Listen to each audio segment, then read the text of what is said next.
Ladies and gentlemen, welcome to our third and final webinar from the series of three webinars covering Central Europe's issues from security to cooperation. My name is Tomasz Stępniewski and I'm Deputy Director at the Institute of Central Europe and Associate Professor at the Catholic University of Lublin. The title of the seminar is Poland as a Leader of European Cooperation on the North-South Line, the Three Seas Initiative.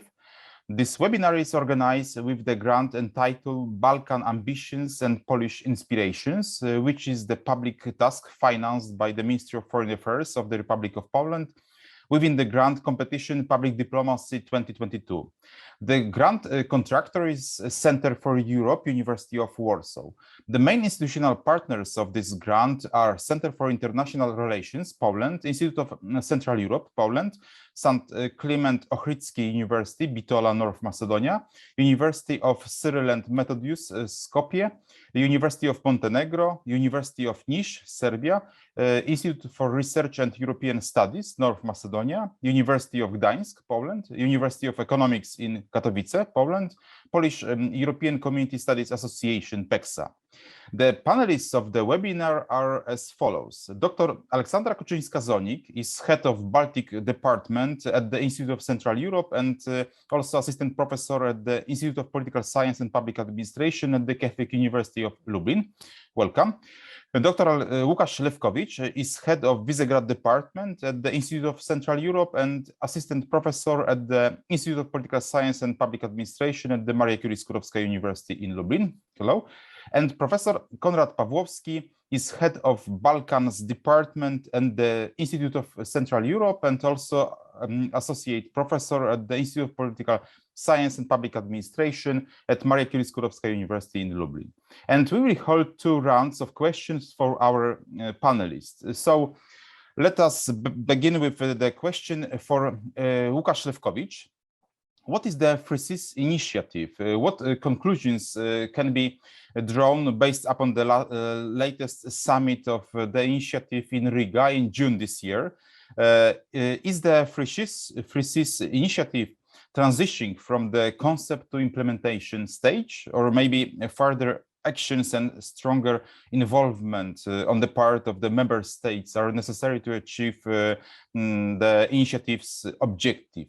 Or maybe merely some member states are interested in pursuing the objective. So, Łukasz, what is your opinions about it? So the floor is yours. Thank you very much, Tomasz. At the beginning of my presentation, I would like to say what the Three Seas Initiative actually is. So it is a presidential platform for regional cooperation established in 2016. So it's quite young format of cooperation. Established by representatives of 12 European Union member states: Austria, Bulgaria, Croatia, the Czech Republic, Estonia, Lithuania, Latvia, Poland, Romania, Slovakia, Slovenia, and Hungary. And according to the declaration adopted during the founding meeting in Dubrovnik in 2016, the Three Seas Initiative serves to deepen European integration and its harmonization throughout the European Union, mainly through the development of transport infrastructure, strengthening energy security, and the development of the digital economy in Central Europe. The annual summits of heads of states define the lines of the Three Seas Initiative activities. After Dubrovnik in 2016, another meeting was held in 2017 in Warsaw with the participation of the President of the United States, Donald Trump. In 2018, at the Bucharest summit, support for the initiative was expressed by the European Commission and Germany. At that time, a decision was also made to establish the Three Seas Initiative Investment Fund.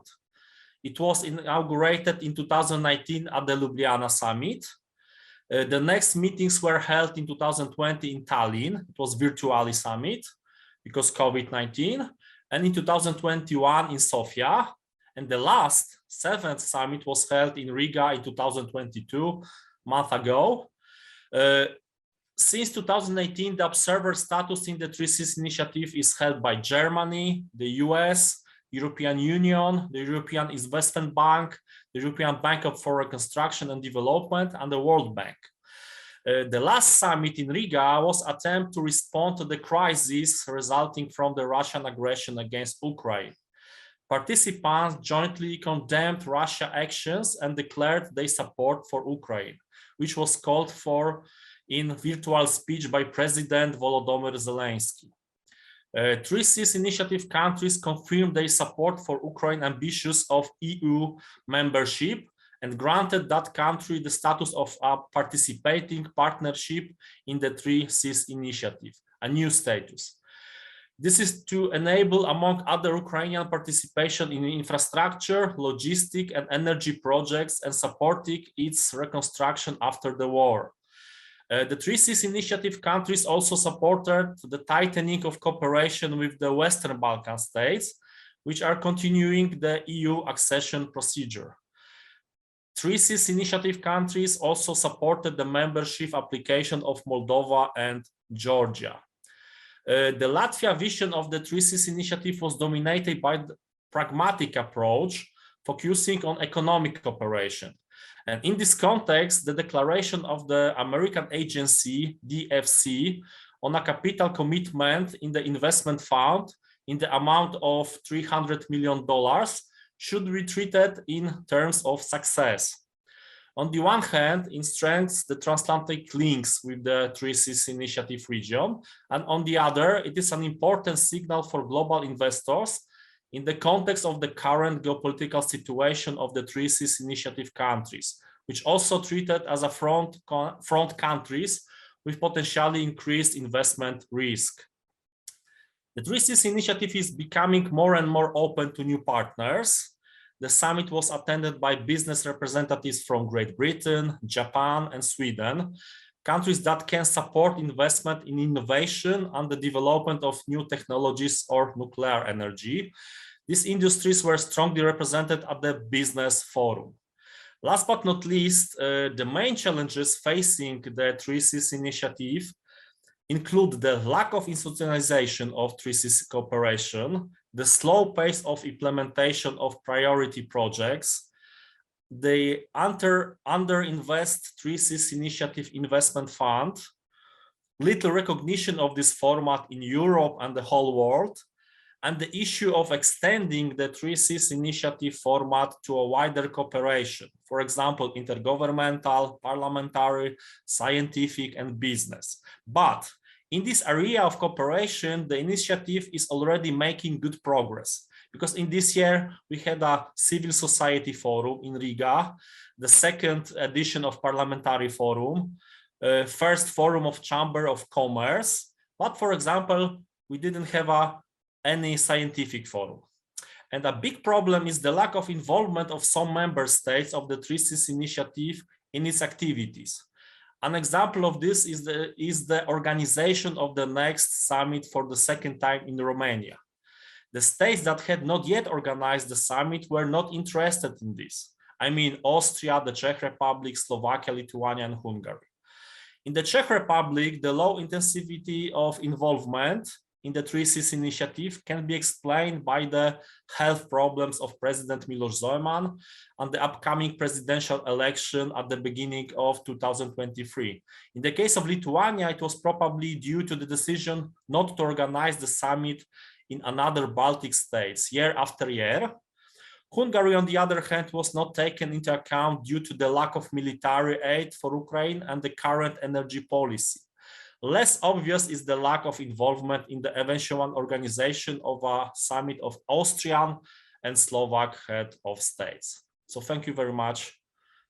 That's all for the first question.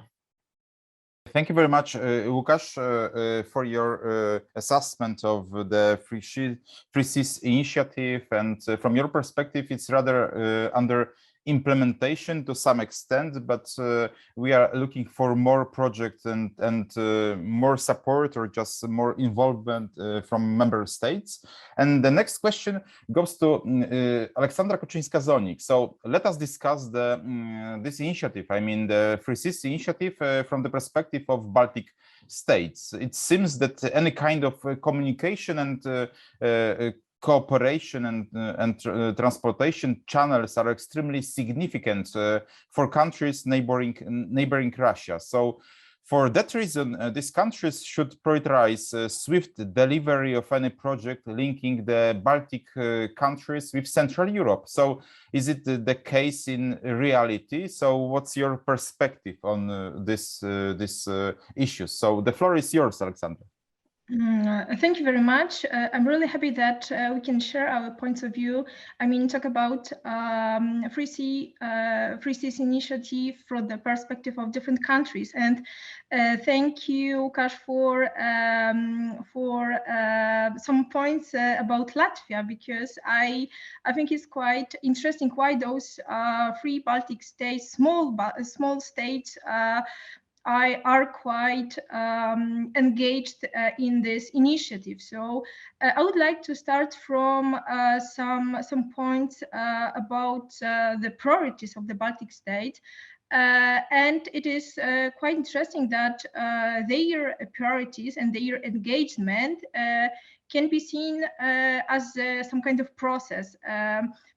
It seems for me that from the very beginning, they were quite skeptical towards the Free Seas initiative, particularly Latvia. It was this country which hosted the Free Sea Initiative Summit this year. At the beginning was quite skeptical because it tried to balance the power of the relationship with Germany, European Union as a whole, and United States, and it was quite skeptical in what direction the cooperation within Free Seas Initiative will follow.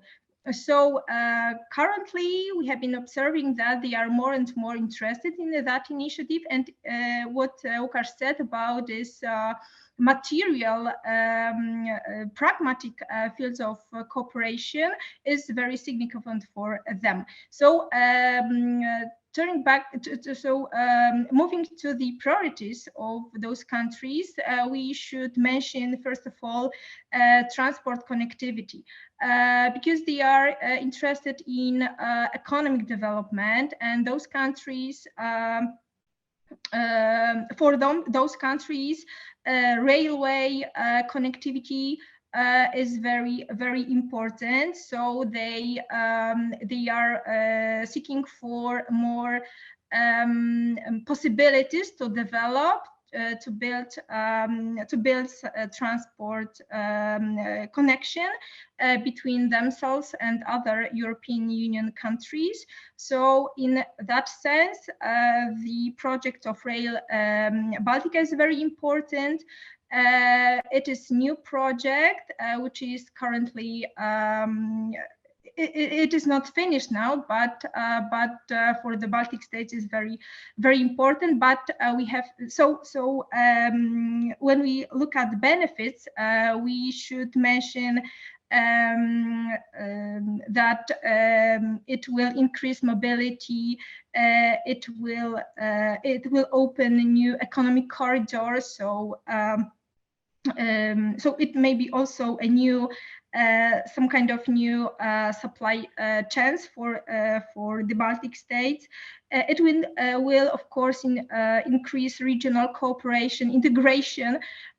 So we have several benefits, but we have to remember about limitations such as very high costs. And the schedule, which is currently which is problematic now. So first of all, it is transport. The second, it is energy infrastructure, and particularly Lithuania focused on such field because, as everybody knows, the Baltic states were interested in diversification of roads and sources in case of energy security. So they were seeking for alternative energy. They were interested in cooperation with Poland and with the Nordic states. to increase their energy security. Finally,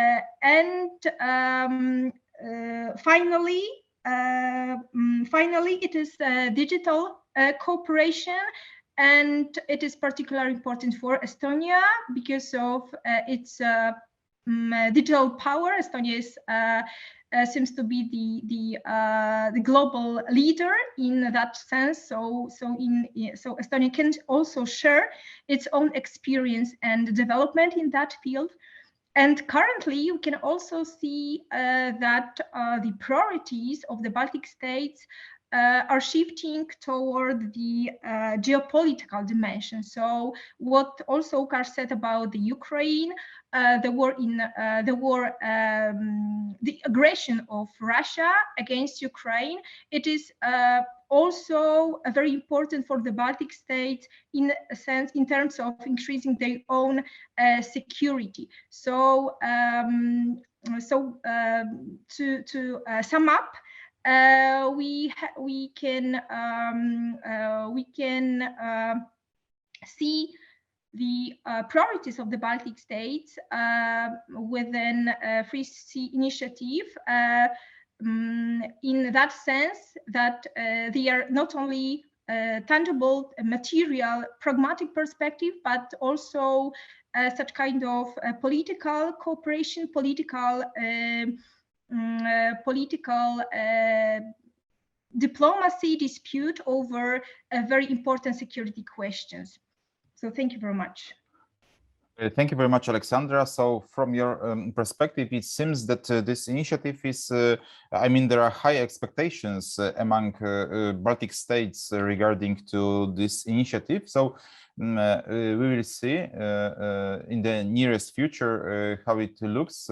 And now my question goes to Konrad Pawłowski, and the Free Seas Initiative addresses only the European Union member states and excludes some countries of Western Balkans because they are not members of the European Union. So what benefits can the Free Seas Initiative offer to the Balkan countries under the initiative, and what's your perspective? I mean, what's Balkans' perspective on this initiative? So the floor is yours, Konrad. Thank you. Let's say that let's start from the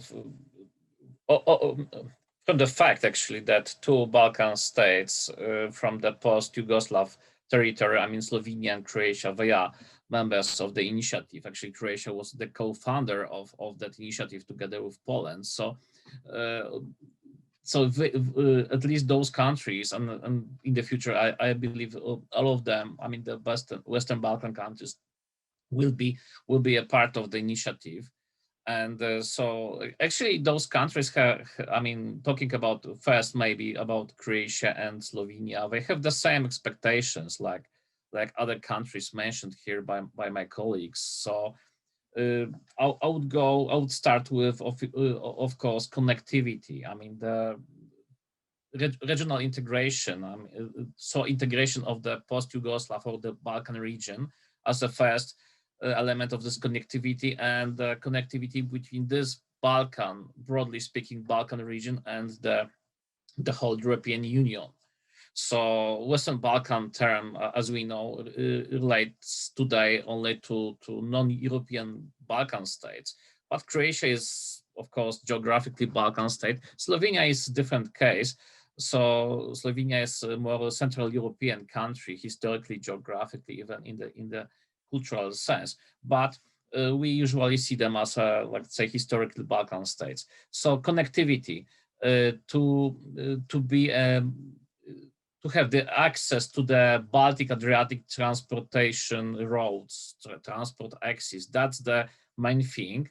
And so it is also connected with the economic growth, because everybody sees this initiative as a kind of economic, the tool for economic progress, as a instrument for attracting more foreign investments the region, because Balkan states, I mean, all of them are relatively small states, and it's harder to attract investments if you are a small state or relatively small state. But it's probably easier to attract the investment to the region, which is identified by the investors as a whole geographic, economic, integrated concept, let's say. So I would say economic growth, definitely. Energy security. When we think about Slovenia, for example, Slovenia is quite independent from Russian resources, but other countries in the region are highly dependent. So, for example, Serbia is highly dependent on Russian gas. So energy security is definitely very important if we take a look into the region in general. And for example, creation of the Croatia-Poland LNG terminal connection, connectivity, it's definitely very important element for this connectivity and energy security for everyone in the region. From the Baltic to the Adriatic, everyone would benefit from that. And so it's definitely energy security. I would say geopolitical subjectivity, because that's the question. Do we want to be a policy takers or policy makers? I think we can be policy makers. Finally, after the end of the Cold War, the subjectivity of the Central Europe, broadly defined, it's not disputable. It's a fact. So we are doing this to create this subjectivity, this identity, to strengthen the identity and connectivity of the region. The participation in EU value, at the EU value community, that this is of course European project based on EU values, and everybody supports this liberal democratic European perspective as something different than, let's say, from the geopolitical position perspective offered by non-European powers like Russia or China, let's say, which is, of course, very visible in the region today. I mentioned energy security, and I should also add the reduction of dependence on other countries. Of course, I mentioned Russia here. Russia is visible in the region in every possible way, from politics to energy, to trade, let's say. And so I think this cooperation between Central European states offer the possibility that our perspective of Russia, I think about all countries here, including Balkan states, of course, this perspective would change, would transfer, and we stop to see Russia as an economic or security threat, which is actually a fact, and we start to see Russia as an economic partner. I think this is a future, this is perspective, but it would strengthen the sovereignty and economic prosperity of and political stability of many Balkan states, definitely. And so I would say that we have similar goals, similar aims. Balkans are not far away from Central Europe, strictly speaking. These countries are there. And if we think about the distances between, let's say, Eastern Ukraine and some Balkan states, it's very similar. We think about Ukraine as a neighbor, and sometimes we forget that the Balkans are very close to the Central Europe, and we are connected historically, geographically.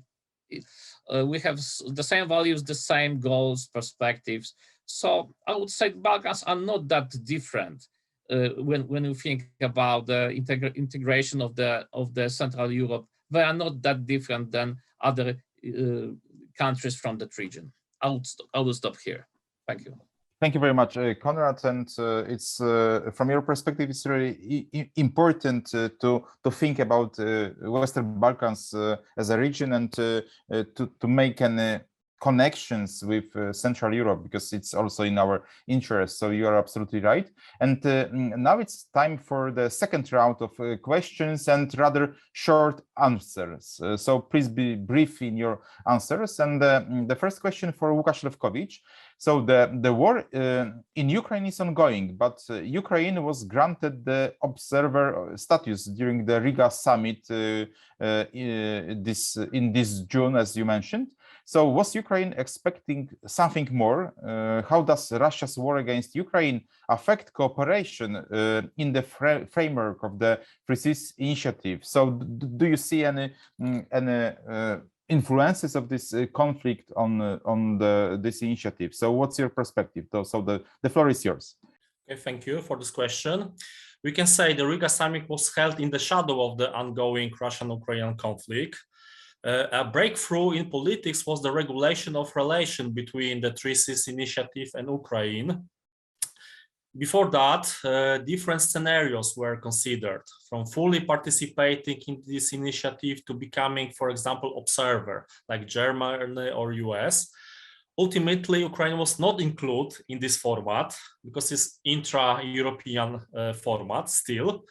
Instead, it was decided to create a special new type of partnership called a participating partnership, aimed simultaneously at all countries in the region aspiring to join the European Union. So this type of partnership is not only for Ukraine, but also for the other states like Moldova, like Western Balkan states. In the joint declaration adopted at the summit on June 20, it was recognized that the initiative should be a platform supporting the reconstruction of Ukraine. The topic of helping Ukraine was also an important point of the business forum, whose guest of honor was the Vice President of the Ukrainian Supreme Council, Olena Kondratyuk. A special place in the debate was also occupied by the issue of solving the food crisis caused by the blocking of Ukrainian ports on the Black Sea. We can say Ukraine is interested in cooperation with Three Seas Initiative countries in strategic areas for this initiative, like infrastructure and energy. In terms of communication infrastructure, it would be important for this country to create communication branches from the Via Carpathia road toward the Ukrainian border, combined with the expansion of the border infrastructure. For example, construction of new border crossing and increasing the capacity of the existing ones. However, in terms of energy infrastructure, it should be noted that Ukraine has joined the European network of transmission system operators and can transmit electricity through this network to Poland and other Three Seas Initiative countries. Undoubtedly, the conflict in Ukraine contributes to accelerating the action of the countries of this initiative to cut off gas and oil supplies from Russia and to diversify the direction of purchasing hydrocarbons. For this purpose, it seems necessary to build new or expand the existing gas and oil pipelines on the North-South line and LNG terminals in the region. At the beginning of May 2022, the Polish-Lithuanian gas pipeline was officially open. In July this year, the gas transmission via the Poland-Slovakia interconnector is to be launched. And in October, probably in October, the Baltic pipe gas pipeline will start operating, through which gas will flow from Norway to Poland.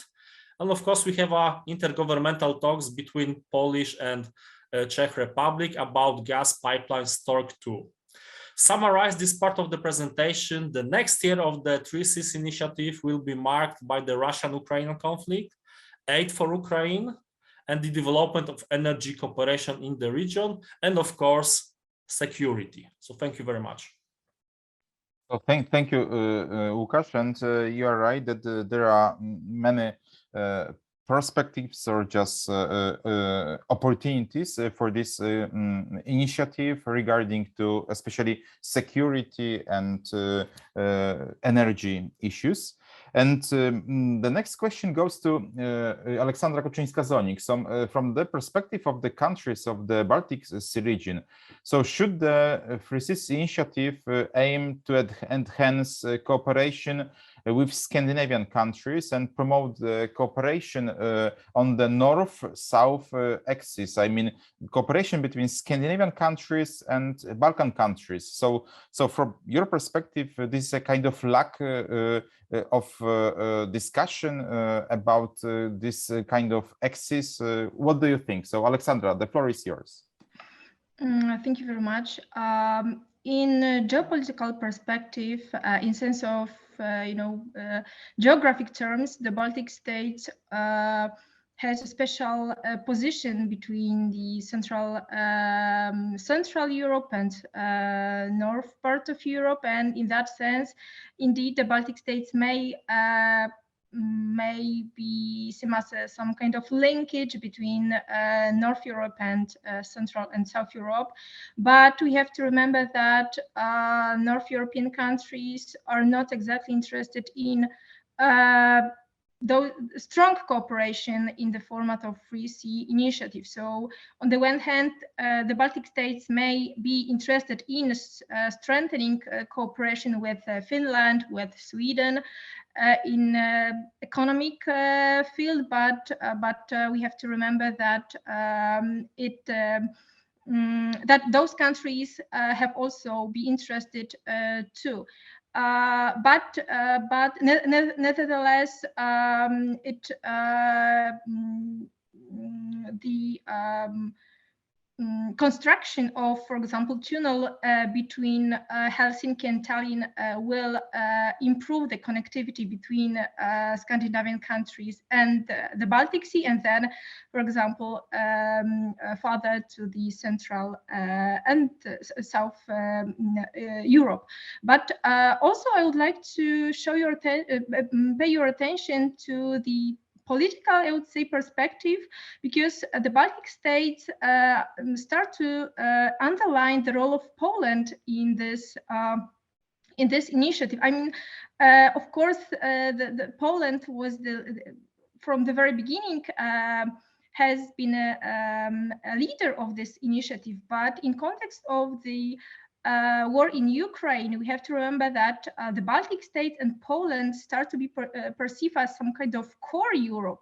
I mean, in sense of being supporter of Ukraine, and this means that that the engagement of European countries are moving from the Western Europe to the Central Europe in sense of supporting Ukraine. So in that sense, the role of the Baltic states, the role of Poland are more and more visual in all Europe. So, from the perspective of Baltic states, it is once more the role of the importance of Free Seas Initiative is economy, but also political dimension of cooperation and geopolitical security issues. Okay, so thank you very much, Aleksandra, for your input. And now let me ask Konrad Pawłowski about the countries of Western Balkans. As we know, these countries remain a sort of vacuum. So expectations concerning the European Union candidate status have not materialized yet. So the Free Seas Initiative is one of the options for these countries. So what are the alternatives for the Free Seas Initiative from Western Balkans states? Let us discuss Turkey's role in the region in particular. So Konrad, the floor is yours. Yeah, it's not only Turkey, of course, it's also China, 17+1. It's also Russian perspective of integration of some parts of the region into the Russian sphere of political and economic influence. So it's like the broadened Ruski Mir concept, let's say, something never clearly defined, but definitely Russia sees this part of Europe as a part of its sphere of influence, definitely. And so neo-Ottomanism of Turkey, which is maybe not very popular term, but also it's also a fact that there are a lot of investments from Turkey to Balkan states.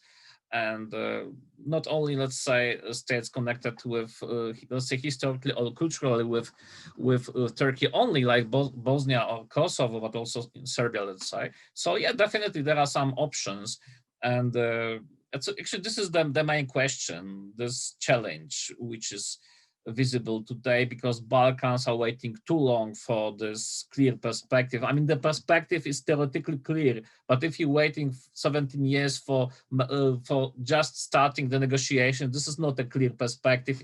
It's not even a perspective, in my opinion. I have to be critical here, openly. It's just too long. Of course, there are some problems which came not only from, let's say, European enlargement fatigue, which is actually a fact, but also from the Balkan states. I mean, this is the level of democratization, the rule of law, economic reforms, etc. So there are many problems here, but I think it would be a mistake for European Union to wait.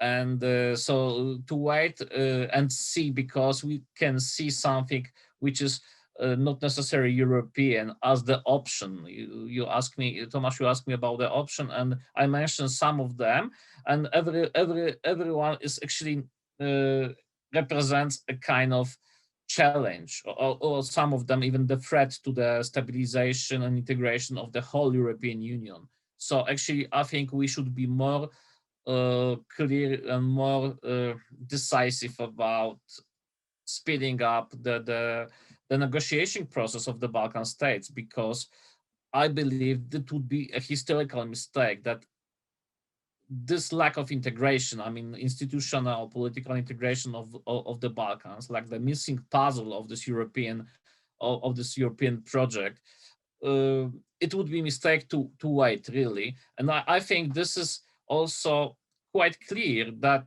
Balkans, Western Balkans, they belong to Europe geographically, historically, even culturally, politically, economically. Let's say these countries are closer in every possible sense. They are closer to European Union than Moldova or even Ukraine. With all respect for those countries and their European aspirations, Montenegro is much closer to Italy, let's say, and that's the fact. I mean, this is also economic fact. And so main trade partners of the Balkan countries are main European countries. So this is the fact that Western Balkans belongs to Europe. And I believe that every option I mentioned here is actually worse than European integration. And the best option for the Balkans, in my opinion, it would be European integration, and integration within the broader Central European region, because it's important for the Balkan countries. Actually, and those countries know this very well. If we take a look into the investments, into the capital investments in the region, I mean, the building motorways in Serbia, for example, it's clear that this is a kind of clear understanding that the connectivity is the main element for the development of those countries. So they want to be a part of European project, at least for now, and in this way, like, I mean, connectivity, for the transportation, trade, all those things. But and it's also important for other countries. I mean, the members of European Union, especially from the Central Europe. We are here, so looking into the whole Central Europe as a whole part of the European continent, it's clear that, for example, integration of the Balkan countries into the European family, it's more important for let's say Hungary than Portugal, with respect for everybody, or France, let's say, because even the geographical distances are important, because this part, I mean, the Balkans, is missing. Particularly here, when you think about the Central Europe, this part should be integrated, and the result, I mean, the positive outcome from this integration, it's especially important from the perspective of Central European countries, and I think it's actually quite quite simple. It's a fact, and that's why I see, once again, I'll stop here and I would say that integration of Western Balkan countries, this is the opportunity. This is, I believe, a perspective which would finally close the post-Cold War disintegration of Europe. Thank you, Tomasz. Thank you very much, Konrad, and your intervention is really important, and we should focus on Western Balkans, and the integration process should speed up, because you know, waiting for EU candidate status, it's too long, and as I mentioned, that these Western Balkans countries are in a sort of vacuum, so there is a kind of need to make any decisions from the European Union perspective. So it was the last round of questions. So I would like to extend a warm thanks to our panelists, I mean Aleksandra, Konrad, and Łukasz, for sharing your views with us. So thank you, and I really hope that we will continue our discussions in the nearest future. And also I would like to thank the main institutional partners of this grant. So thank you very much, and see you soon. Bye bye.